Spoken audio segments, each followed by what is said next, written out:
Frank Sidebottom got back in touch with me in the summer of 2006, completely out of the blue. And I wanted to give you just an indication of what my life was like back then. It was a kind of slightly fraught time. So I've got a story that I wrote about my domestic life back then, which I've never put into a book because it was just too hideous, but I'll read it for you now. Slightly aware that, oh, it is. Okay. So this is what my life was like back in 2006. My 8-year-old son Joel comes into my office to ask me if there is a worse swear word than fuck. No, I say. You're lying, he says. There's none worse than fuck, I say. I know you're lying, he says. He leaves the room. On Saturday I take Joel to Chessington World of Adventures. What a crappy theme park. Nonetheless, we have a wonderful day together. You're a great dad, Joel says as we drive home. And you're a great son, I reply with a magical twinkle. There is a worse swear word than fuck, isn't there, says Joel. Yes, there is, I say. What is it? Asks Joel. I say. Tell me, says Joel. I swear this is just for me. I will never use it. I feel clammy and hemmed in. And you won't tell Mum we had this conversation, I say. Mum will never know, says Joel. I can't tell you, I say. Then why did you almost tell me? Joel yells. Because I wasn't thinking responsibly, I yell. I was swept up in the magic of the moment. You have to tell me, Joel yells. I look around the car. For some reason we have an old can of Italian lemonade down on the floor. It's limone, I say. Limone, says Joel. That is the worst swear word of all, I say. Limone. But I'm holding you to your promise that you will never use it. Limone, says Joel. He seems disappointed. There's nowhere to go after limone, I say. Limone is the Everest peak of swearing. Joel looks out of the window. You know, I say wisely, sometimes the mystery is better than the knowing, wouldn't you say? Sometimes the journey is better than the destination. Anyway, don't tell Mum. We reach the house. Joel rushes inside. Mum, he yells. Dad just told me the worst swear word of all. I know what it is. Limone. My wife Elaine appears at the top of the stairs, an inscrutable expression on her face. I shrug anxiously. A month passes. We go for a weekend away. At the hotel, a boy on a tricycle crashes into Joel. Limone, he mutters. Another month passes. Joel has a friend round for a sleepover. At 11 o'clock I hear them talking. They're saying, limone. I feel terrible about this, I say to Elaine. I've tricked my own son. I'm going to tell him that limone isn't a swear word and is in fact the Italian word for lemon. I'm going to tell him the actual worst swear word in the world. You are not, says Elaine. I'd rather he was foul-mouthed and accurate than see him like this. And all because of my stupid slip of the tongue in the car on the way back from Chessington World of Adventures. You are not going to tell Joel the worst swear word in the world, Elaine yells, and so I don't. Today, Joel comes into my office. Hi, he says. Hi, I say. Anyway, I'll see you later, says Joel. He goes to leave. Then he turns around. Oh, he says, cunt.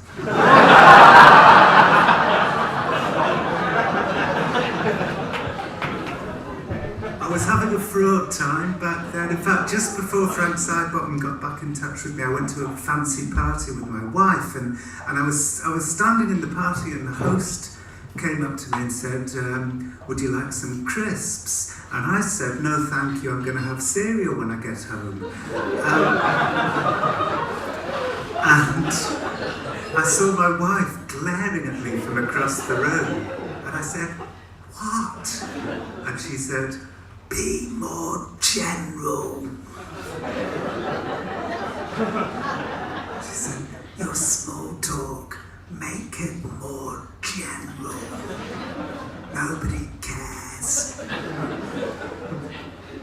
Anyway, it was a couple of weeks after that I was in the park with my little boy when my phone rang, and it was Frank Sidebottom. I said, hello, and he said, hello! And I said, Frank? We hadn't spoken in 15 years, and it's been so long, Frank, I said. Between 1987 and 1990, I was the keyboard player in the Frank Sidebottom Oh Blimey Big Band. Nobody knew his true identity, which was the subject of feverish speculation during his zenith years. Many people thought that it was Midger, and the reason why was because Midger had quite often been spotted in the audience at Frank Sidebottom shows. And if you don't know our music, it sounded a little bit like this. Well, in fact, it sounded exactly like this, because this is actually our music.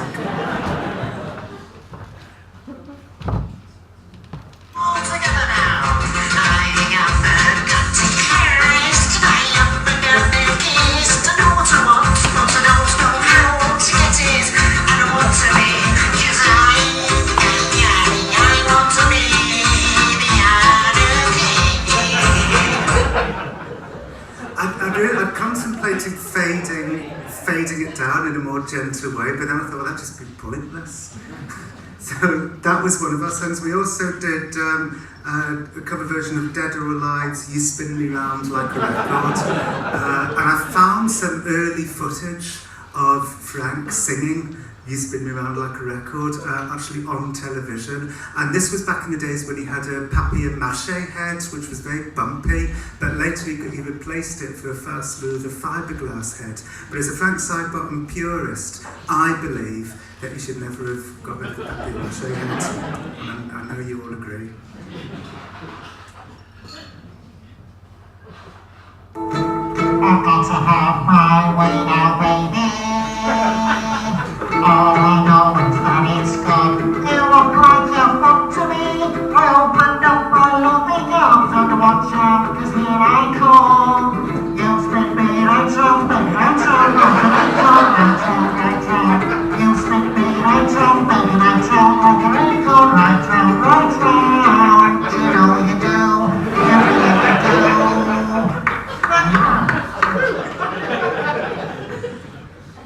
Frank was all a little wrong. He was like a comedian he'd invented a dream. Funny but not funny. Meticulous but repetitive. Innocent but nightmarish in a certain light.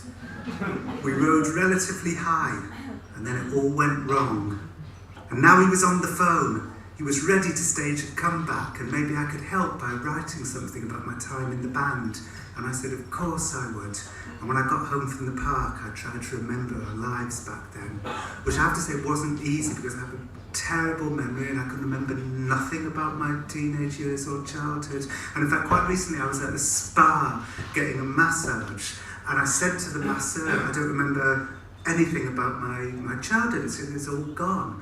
And she said to me as she was massaging me, she said, well, most people who can't remember anything about their childhood, when they recover their lost memories, it turns out that they were sexually abused by their parents. So I said, well, let's remember that.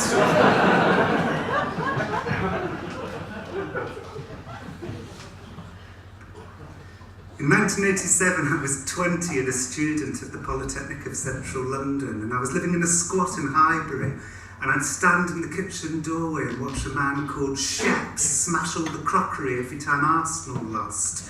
He'd grab cereal dishes from the sink and hurl them in a rage across the room, his dreadlocked hair crashing into his face like he was some kind of disturbed Highland Games competitor, or Dothraki from Game of Thrones.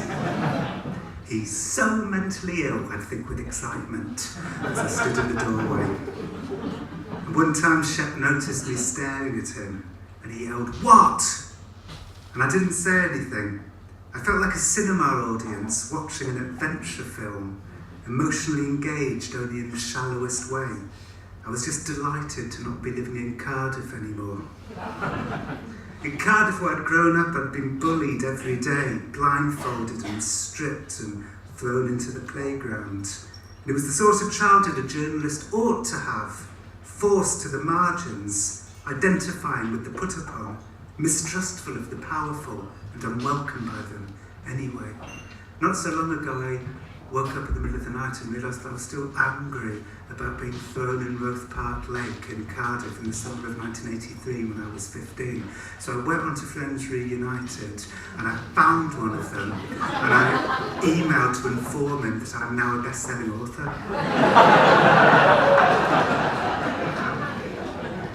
You applaud, but he emailed me back and he said that the reason why they threw me in the lake back then was because I was a pain in the arse. And the tenor of my email leads him to suspect that I haven't changed.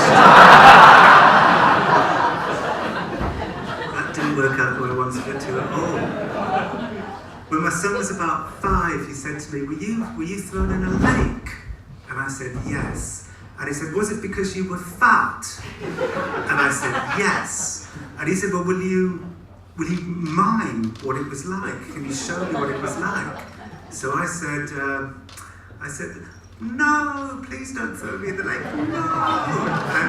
And he said, no, will you look more scared and put a cushion up your shirt? So I put a cushion up my shirt and I went, no, don't, no.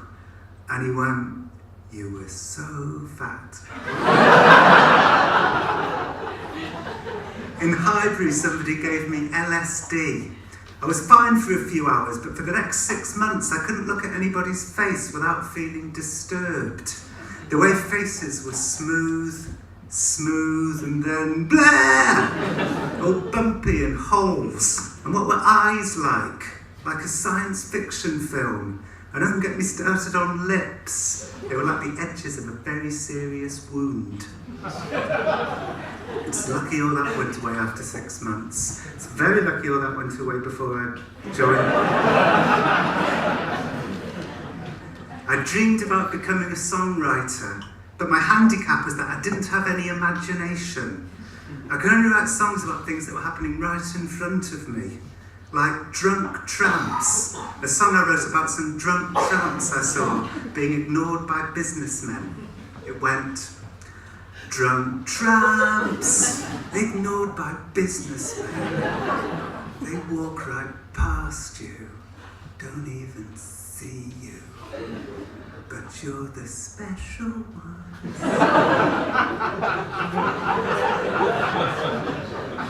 So instead I put myself forward to become the college's entertainments officer and I won the election. And then one day while I was still shadowing my predecessor, I was sitting in his office and the phone rang and he told me not to touch anything, but the phone kept ringing. And so finally I picked it up and I'd seen how he picked up the phone. He'd say, "Ents." So I picked up the phone and I said, "Ents." And the voice said, "What?" And I said, "Ents." And he said, "Oh Jesus, I thought you said ants."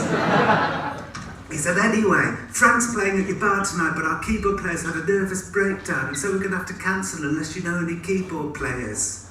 And I said, "I play keyboards." And he said, "Well, you're in." And I said, "But I don't know any of your songs." And he said, "Can you play C, F and G?" And I said, "Yes." And he said, "Well, you're in." And he said I should meet them at the sound check at 5 o'clock and that his name was Mike and Frank's real name was Chris. And then he hung up. And like Alice with the white rabbit, running past her, I followed the white rabbit. And I arrived at the bar at exactly 5 o'clock. And the place was empty except for some men fiddling with equipment down near the stage. And they all turned and looked at me. And I knew by then that Frank wore a big fake head, and I wondered which of these men might be Frank, and would there be some kind of facial indication. And then I saw another figure in the shadows, and he turned and looked at me, and I let out a gasp, because these two huge bug eyes were staring at me. And why was he wearing the fake head when there was nobody there to see it, except for his own band? did he never take it off? And I said, "Hello, Chris, I'm John." Silence. And I said, "Hello, Frank?" And he went, "Hello!" So then Mike came over and said to Frank, "Maybe you can teach John the songs." And so Frank raised his hands to his head and began to prise it off, turning slightly away from me, almost like an act of modesty, like he was shyly undressing. And I thought I saw a flash of something underneath there, some kind of weird contraption attached to his face, which he seemed to quickly remove, but I wasn't sure that had happened at all because it was just so quick and discreetly done. And underneath, the man gave me a sheepish smile as if to say that he was sorry that I had to endure all the weirdness of the past 5 minutes, but it was out of his hands. And he took me to a corner and he taught me the songs, and they were indeed almost entirely in C, F and G.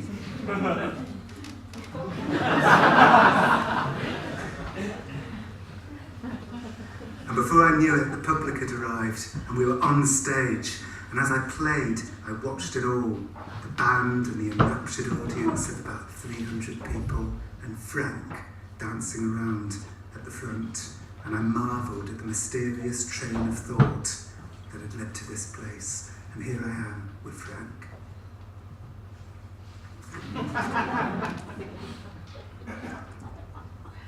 After that, life went back to normal and a year passed. And then Mike, his name is Mike Doherty, telephoned me and asked if I wanted to be in Frank's band full time. And so I immediately told my college I was quitting and I moved to Manchester.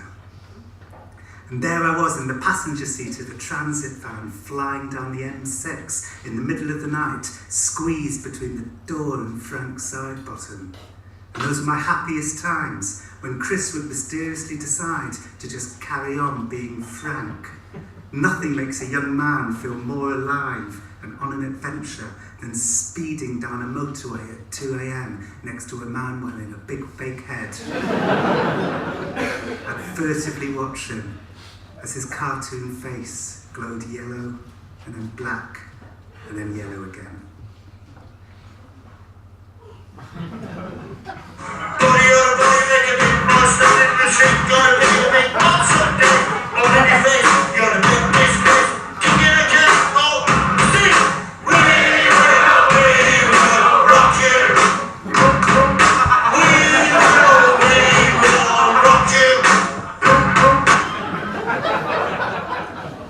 I did this talk last night in Larne in West Wales, and that clip didn't work. And then afterwards, Suzanne Moore, the columnist, wrote that she found the talk funny and affecting, but she still didn't get Frank's side bottom. And maybe it's because she never got to see that clip.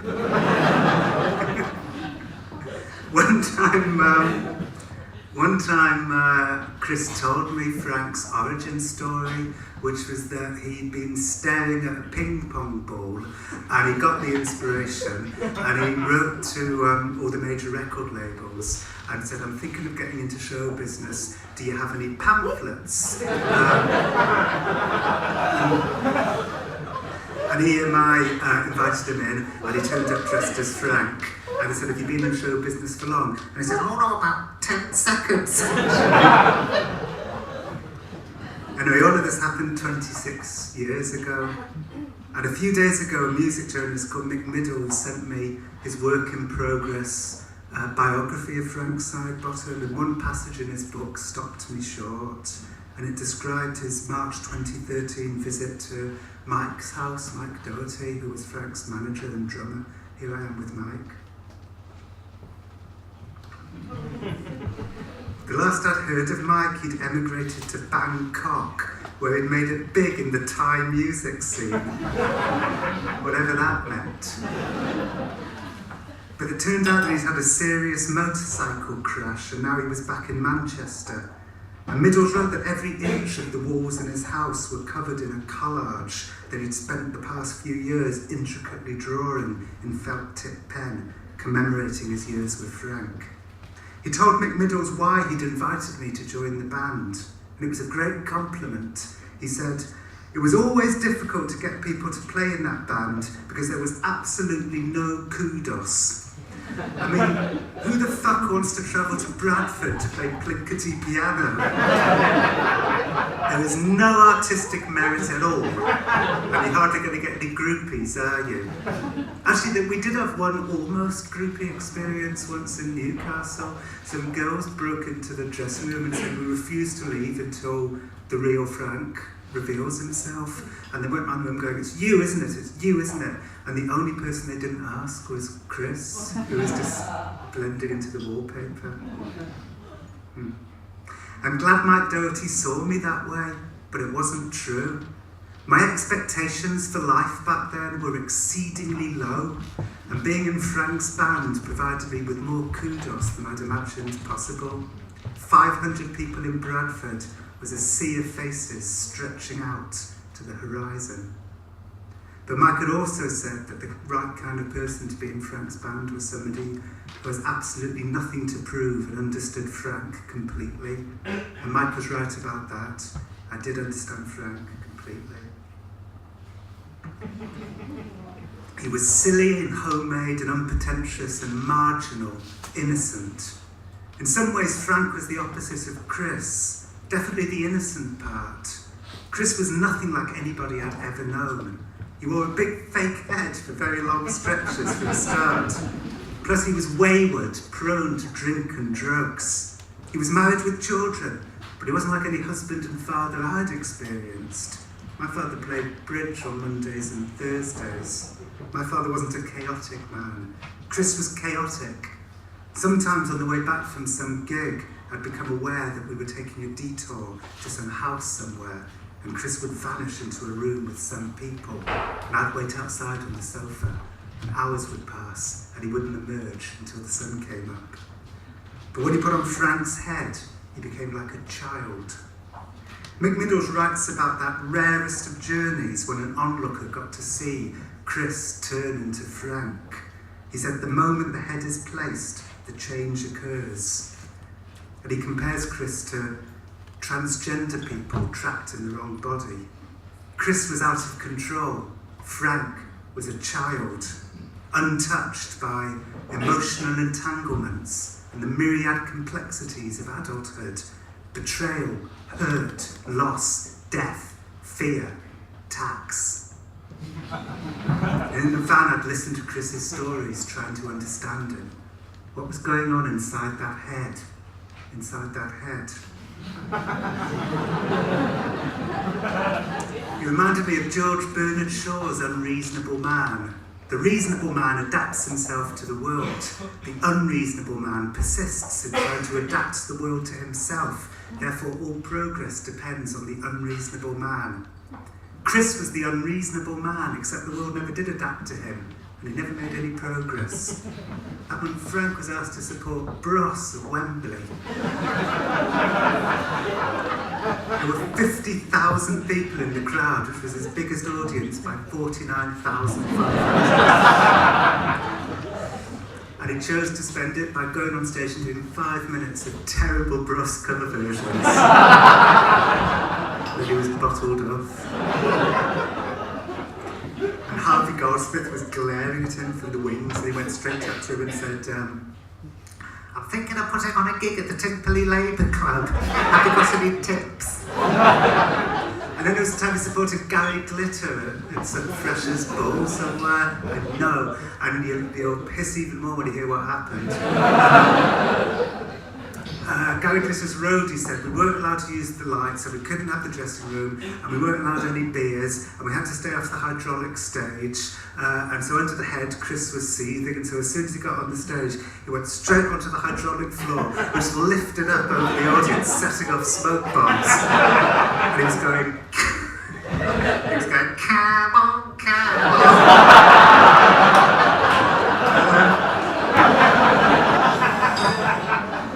Driver Chris left us to try and make it in radio. By 2000, he was earning £35.5 million a year.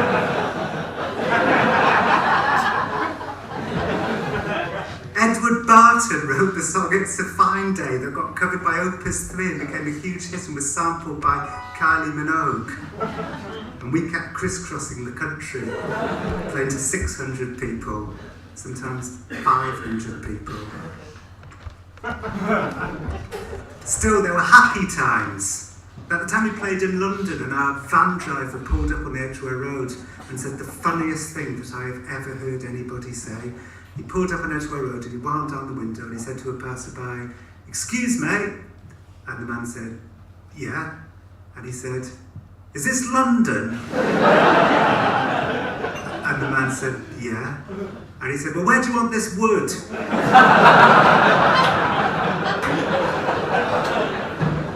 The other funniest thing I ever heard anybody say in relation to Frank's side bottom was Frank used to play lots of gigs with John Cooper Clarke, and one time my friend Jeff was talking to John Cooper Clarke, so I went over to eavesdrop, and just as I approached, Jeff said to him, "Is it true that you once had a pet monkey?" And John Cooper Clarke said, "Yeah, when I lived in Amsterdam for 6 months, I had to look after my drug dealer's monkey." And Jeff said, "What was it like?" And John Cooper Clarke said, "Ah, mate, it was everything you dreamed it would be."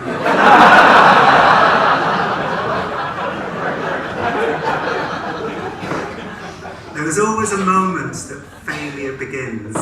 A single decision that starts everything lumbering down the wrong path, speeding up, careering wildly before lurching to a terrible stop in a place where nobody wants to hear your songs anymore. And with Frank, I can pinpoint the exact moment failure began. It was when Mike phoned me up and he said, "Chris wants to have a rehearsal." "Why?" I said. "To take things up a level," Mike said. So I went to Chris's house and I went into the spare room and there was a new man standing there and everything was ominously different.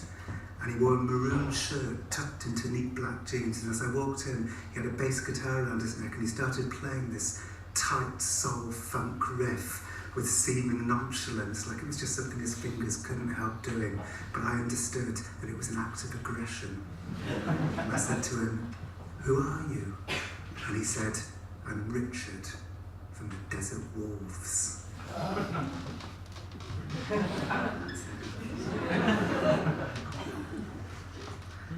I'd like to say that during the 25 years that have passed since Richard took an instant dislike to me in Chris's spare room, a dislike that only intensified during the months that followed before the band imploded and climaxed in him yelling at me during one tense sound check that he'd like to break my keyboard playing fingers. He went on to have a disappointing life, but he didn't.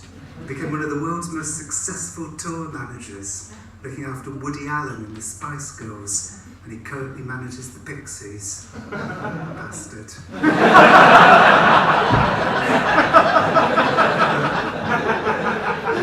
I've got something on Richard.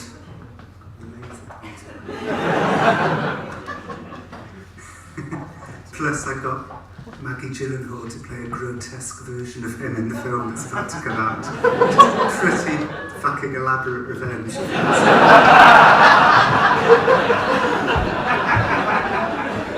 And so we brought in a new saxophone player as well.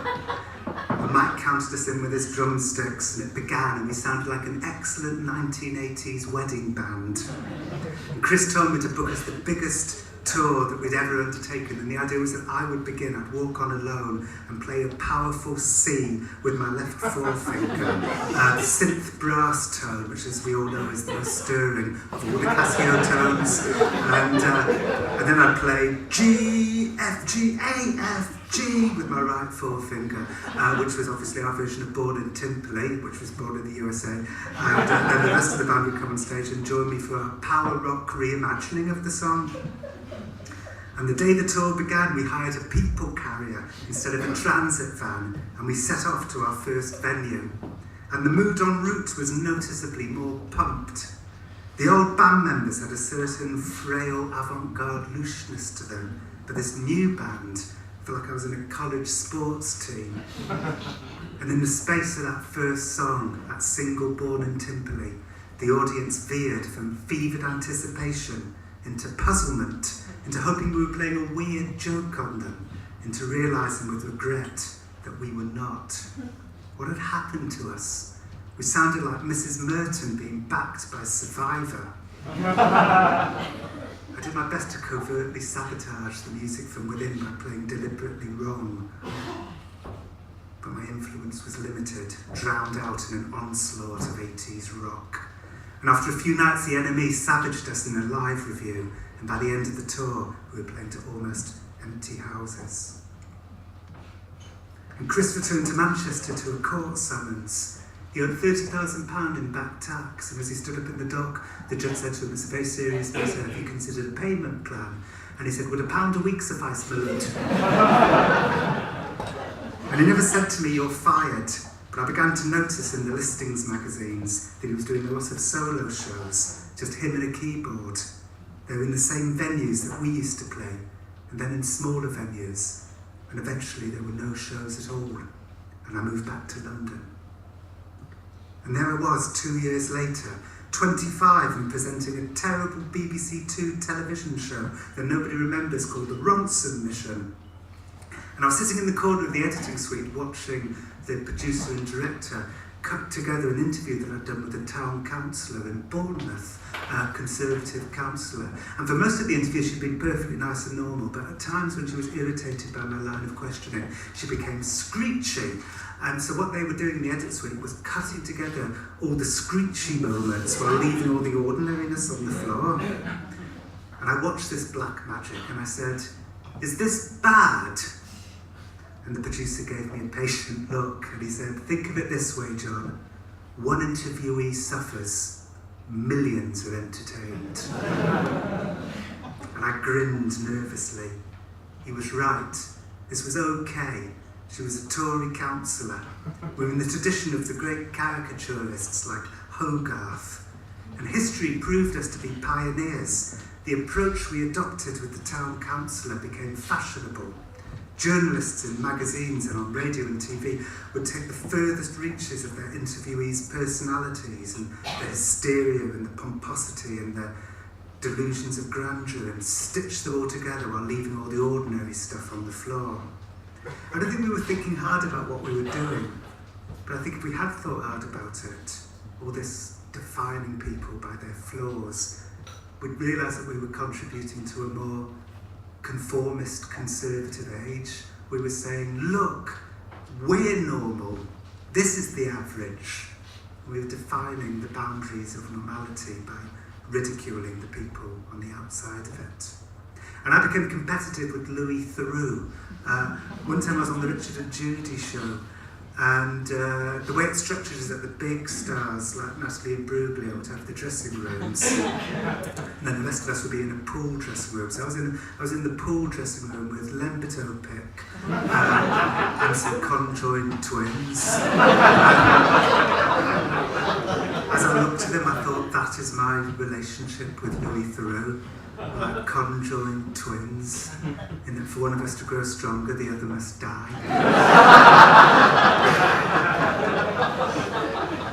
It became like an escalation in the war on floors.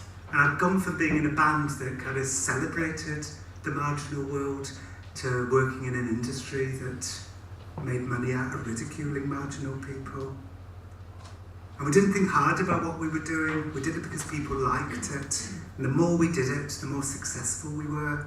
And I became successful, and I lost touch with Chris. And in part 2 of the show, I'll talk about how I got back in touch with Chris again. So I hope you're enjoying it, and I'll see you in about 20 minutes.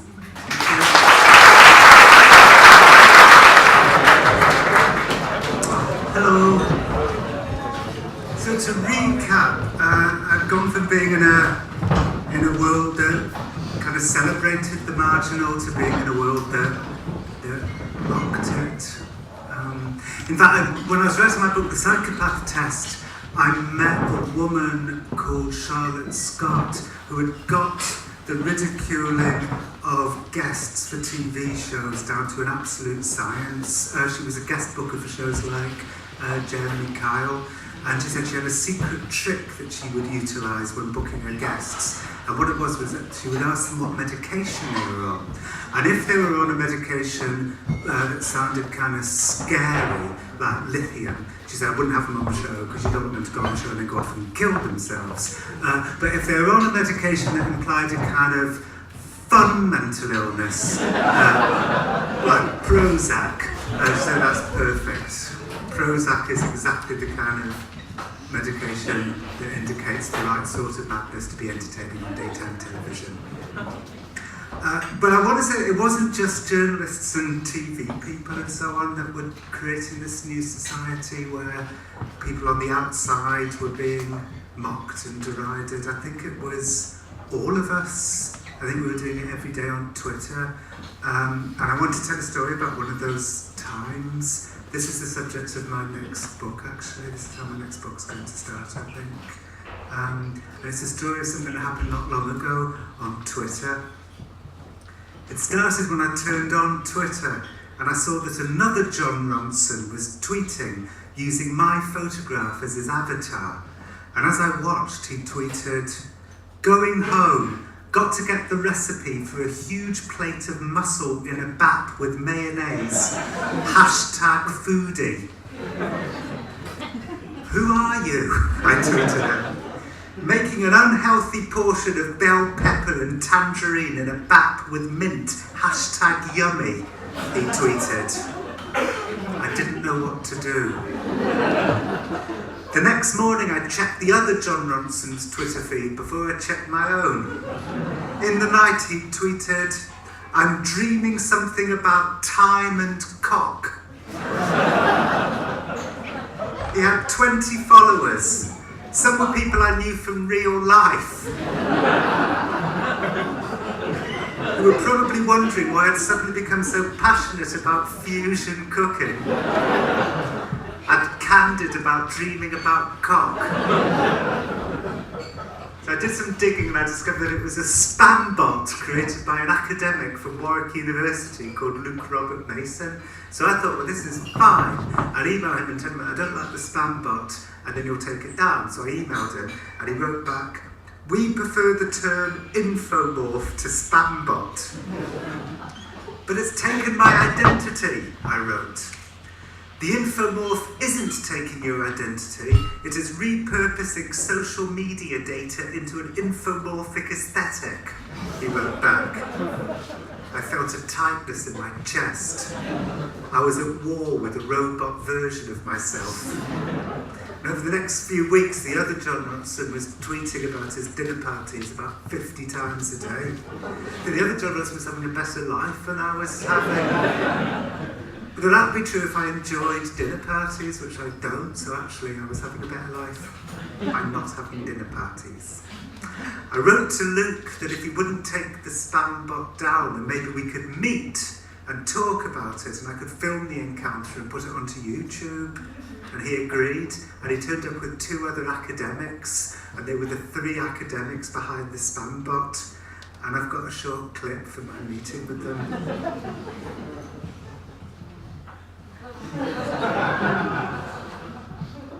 I don't go to ring up the London phone book and insist that all the people who have the same name change their listings to, there's something. No, because they didn't choose to call themselves John Ronson because of me.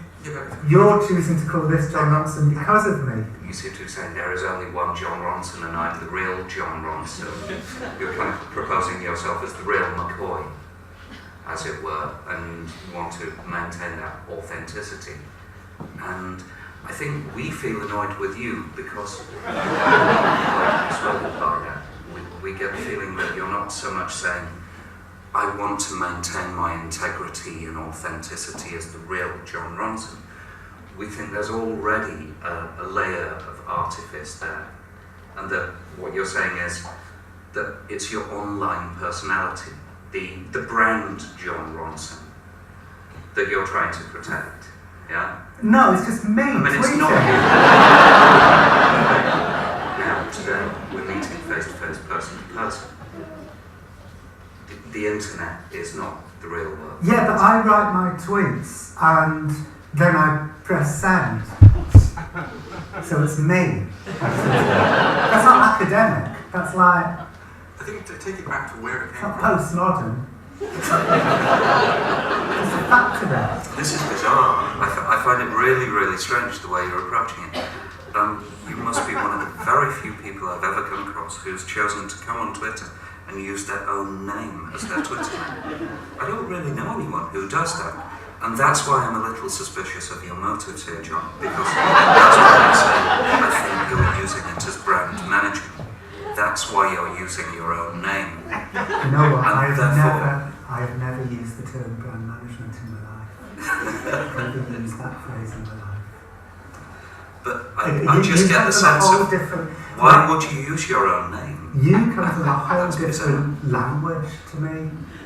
These words that you use are a completely different language. And that's the same about this spam bar. Its language is completely different to mine. Yeah, definitely. Yeah, and that's what's annoying me so much. It's like a misrepresentation of You'd like it to be more like you. No, That's bizarre. then I'd like it to not exist. Yeah, Why? because I don't know, I find something quite psychologically interesting about that. Why?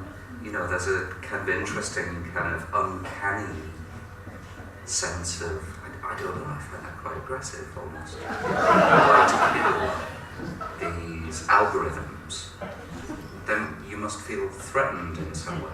I imagine you talking about infomorphs and reality discourses while having one of your dinner parties that your John_Ronson's always going on about eating your wasabi dumplings.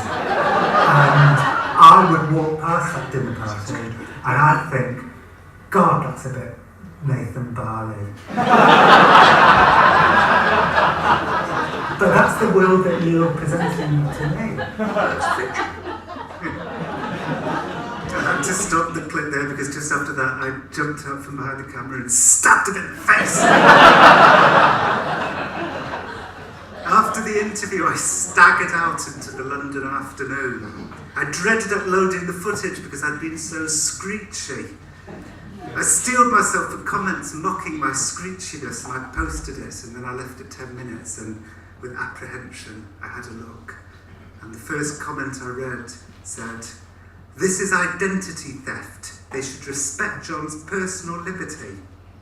Wow, I thought cautiously. Somebody should make alternate Twitter accounts of all of those ass clowns and constantly post about their strong desire for child porn. Then the next comment. I grinned. These people are manipulative assholes, went the third. Fuck them, sue them, break them, destroy them. If I could see these people face to face, I would say that they are fucking pricks. I was feeling giddy with joy. I was Braveheart, striding through a field, at first alone, and then it becomes clear that hundreds are marching behind me.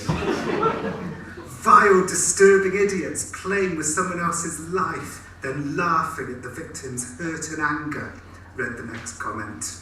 I nodded soberly. Utter hateful assholes, read the next. These fucked up academics deserve to die painfully. The cunt in the middle is a fucking psychopath.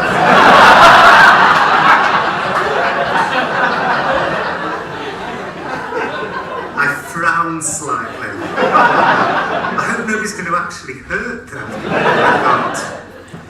Gas the cunts. Especially middle cunt. And especially left side bald cunt. And especially quiet cunt. And then piss on their corpses. I was victorious. They took down the spam bot, but left me feeling uneasy. Had we become the people in the lithographs being ribald at whippings? And one night in the middle of this, I stood wearing a tuxedo outside a 5-star hotel on Park Lane in central London. And downstairs in the banqueting hall, I had just not won a radio award. And so I'd gone out for air and I'd spotted another non-winner, the radio presenter Adam Buxton. And we stood together for a bit and we watched the limousines speeding up and down Park Lane. And Adam turned to me and he said, "Do you know why we always lose?" I shook my head. "Don't you see," he said, "you and me, we're marginal." I looked at him. "The things we like," Adam said, "they're marginal." "You're right," I said, my eyes widening. "We are marginal." I felt a great weight lifting. I'd spent years frantically reaching for the mainstream, but I didn't have to. It was fine. I was marginal. I could still tell those stories, but they could do something different. They could dehumiliate. They could dignify. And not long after that, I was in the park with my little boy when my telephone rang, and it was Frank Sidebottom. "How are you?" I said. Oh, I'm very well actually, Mr. Ronson. Frank said. "Frank," I said, "will you put Chris on?" "Hello, John," said Chris. Chris filled me in on the past 10 years. Mike was living it up somewhere in Thailand, a big player in the Thai music scene, whatever that meant.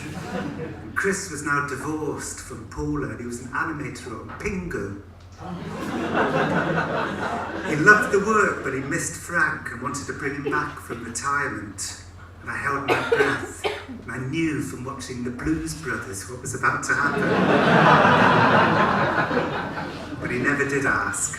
Instead, he said he was wondering if I'd write something about my time in the band to help with the comeback. And he'd just had some new portraits done, and he emailed them to me. Time hadn't ravaged Frank. He looked exactly the same. The telephone call happened to coincide with an unusually opulent moment in my life, which was that George Clooney was turning my book, The Men Straight Goats, into a film.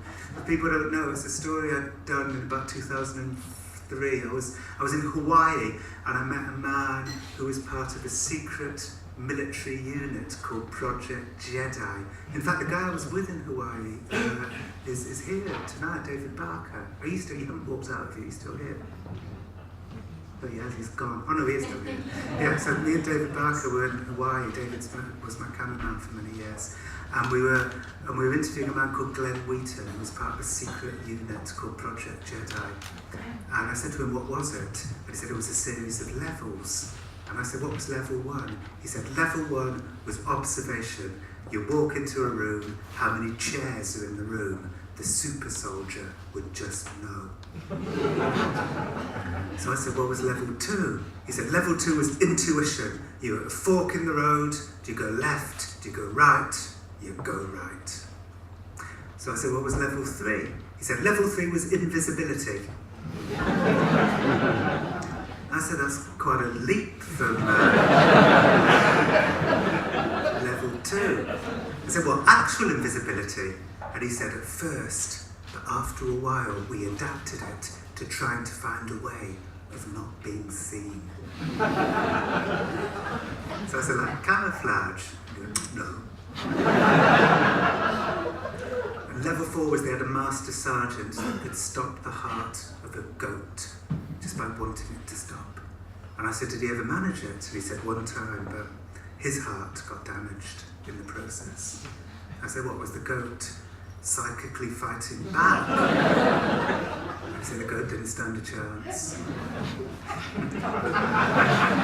So one time they had 30 goats in a room and they all stayed at goat number 16 and goat number 17 fell over. Which I guess is collateral damage. Anyway, the Men Straight Goats filming was happening thousands of miles away in Puerto Rico, and the day the filming started, I sat in my room and I looked at online paparazzi pictures of George Clooney on the set, and I felt this deep gloom descend, and I thought to myself, they must be having unimaginable fun. And so I phoned up the screenwriter Peter Strawn and I said, "I'm feeling very out of sorts, almost depressed, and I think that the only way to feel better is to visit the set." So we went to Puerto Rico, and my psychological itch was scratched within minutes because they weren't having unimaginable fun. They were all very miserable, and it's a really good feeling to realise that your life is not necessarily that much worse than George Clooney's life. Anyway, the next day, Peter and I sat by the hotel pool and we started talking about Frank. And Peter said that maybe the story I'd written for The Guardian could be adapted into a film. And a few weeks later, Frank was playing at a pub near my flat, and I found Chris in a dressing room at the back. I said to him, "How did you lose so much weight?" "I don't know," he said, looking pleased. "Well, whatever it is you're doing," I said, "you look great." We walked across Kentish Town Road so Chris could buy some cigarettes. He'd already given us his approval on the film, and so I told him the latest news, which was that Lenny Abrahamson wanted to direct it, and that Film 4 wanted to fund its development. And the one thing that we kind of shuffled awkwardly around was what would the film actually be about? Because the one thing Chris really didn't want was for it to be a film about Chris. He thought that any Chris reality would damage Frank. So I said to him something that Peter had said to me, which was, what if we fictionalised the whole thing? We could keep the themes of the story. It could be about people who were just too wonderfully strange to ever make it in the mainstream, however much they wanted to, but get rid of all the facts. And so Chris agreed to that. And then we started wondering, me and Peter, well, if it wasn't about Frank Sidebottom, then who was it about? And one of the people we researched was Daniel Johnson. Are people familiar with Daniel Johnson? Yeah. He's an incredibly talented singer-songwriter whose talent was always in battle with his bipolar disorder. So in the early days, if somebody wanted to hear one of his demo tapes, instead of just copying his existing demo, he'd run home and re-record the entire album from scratch on a tape, which is actually what Chris would do when he was in a band called Freshies before he was Frank Sidebottom. He would send off fan videos, and each one was individualised to whatever person had requested an album. So an album would come with a video saying, "Hi Steve, this is Chris, thank you very much for buying this." It's incredible. It's like inventing social media before it was invented.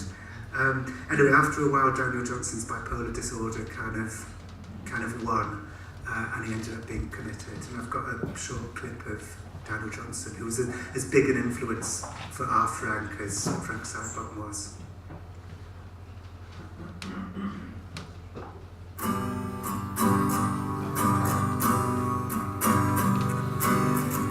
True love will find you in the end.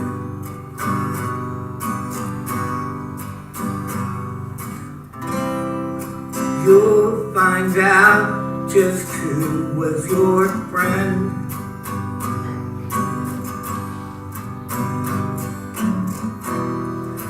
Don't be sad, I know you will.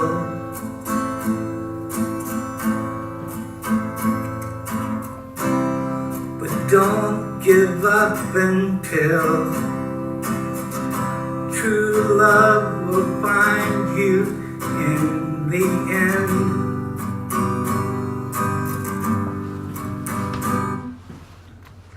And another outsider band that really inspired us was a band called The Shags. Do people know The Shags? Most incredible story. It was such an amazing story when I heard it that I felt compelled to fly to Fremont, New Hampshire to meet The Shags. So here I am with The Shags. When Dos and Betty were children, there was no music in their lives whatsoever. Their father wouldn't allow them to ever listen to music. They could never turn on the radio, they could never go to dances. They just had to stay home, and they weren't allowed friends, and there was like no music at all. Which made it really odd that one night their father announced out of the blue that he'd had a premonition that they were going to be in the biggest girl group in America. So he was taking them out to school, he was building them a rehearsal studio in the basement, and they had to spend all their time in the basement and rehearse constantly until they were ready. So they spent the next 5 years in the basement practicing non-stop until their father declared them ready. And he took them to a recording studio. And if you have never heard music and then you're forced to create music from scratch, what would it sound like? It sounds like this.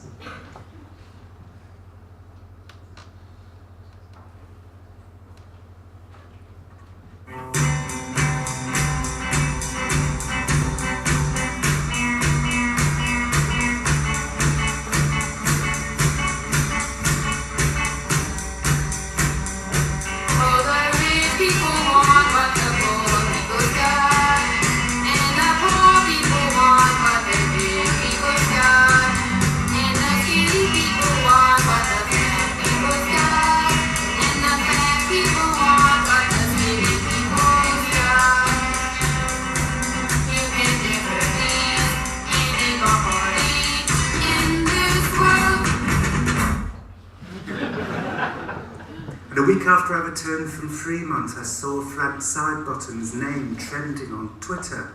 And I spent a couple of years living with the words Frank Sidebottom every day, so this didn't seem at all odd. It was just his name on a screen, like every day. And I clicked on the link and it said, Frank Sidebottom dead. And I wondered why Chris had decided to kill off Frank, and why Twitter cared enough to make it a trending topic. So I clicked on another link and it said, Stars lead tributes as Frank Sidebottom comic dies at 54. And when I told Chris at our last meeting in Kentish Town how thin he looked, and he shrugged and said it was a mystery, and he seemed pleased, he didn't know it then, but it had been throat cancer. He'd been undergoing chemotherapy, and in fact just a few weeks before he died, he posted online a drawing of Frank after chemotherapy. And a few days after his death, there was another article in the Manchester Evening News. Frank Sidebottom comic faces pauper's funeral. A pauper's funeral? What did that involve? A journey back in time, 200 years. The article said the comic genius behind Mancunian legend Frank Sidebottom is facing a pauper's funeral after dying virtually penniless. So I sent out a single tweet saying that for a few £1,000s Chris could be spared a pauper's funeral. Within an hour, 554 people had donated £6,950 and 3 pence. And by the end of the day, it was 1,632 donors, raising a total of £21,631 and 55 pence. One blogger wrote of the donors, I found the speed of events breathtaking, genuinely inspiring that so many people could reach into their pockets and tribute to a man who many won't have met, spoken to, or even seen his face. The money we raised that day was more than enough to bury and exhume and rebury Chris half a dozen times. The donations never stopped. We had to stop them. People still wanted to give, but there was nothing left to give for. There are a lot of Sidebottom fans out there. People who loved him so much they'd felt inspired to design their own Frank Sidebottom heads, like... and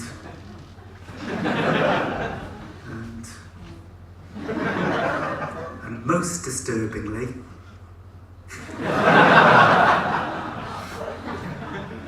a Timperley village councillor called Neil Taylor started his own campaign to raise money for a memorial statue, Frank cast in bronze.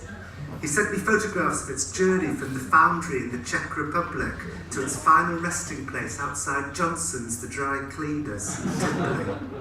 In the photographs, Frank looked like he'd been disturbingly kidnapped, but was fine with it.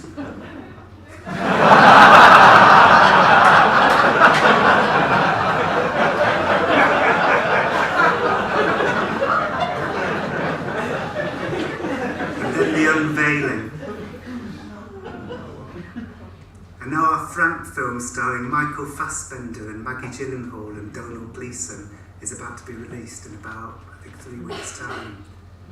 And as I wait for it to be released, I remember something that Chris once said to me. It was late one night and we were in the van reminiscing about a show we'd played a few weeks earlier at JB's in Dudley.